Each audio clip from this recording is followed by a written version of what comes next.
નવા કપડાં અને મશકોનું દૃષ્ટાંત. મત્થી 9:14-17.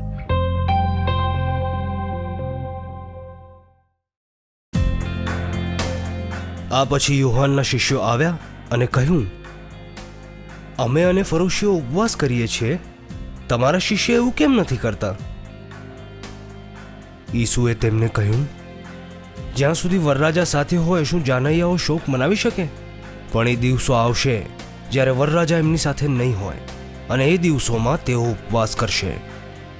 જૂના કપડા પર કોઈ કોરા કપડાનું થીગડું નથી મારતું, કારણ કે એ થીગડું સંકોચાઈ જાય છે અને જૂના કપડાને ફાડી નાખે છે. લોકો જૂની મશકોમાં નવો દ્રાક્ષાસવ નથી ભરતા, નહીં તો મશકો ફાટી જાય છે, દ્રાક્ષાસવ વહી જાય છે અને મશકો નકામી થઈ જાય છે. નવો દ્રાક્ષાસવ નવી મશકોમાં ભરવામાં આવે છે અને બંને સચવાઈ રહે છે.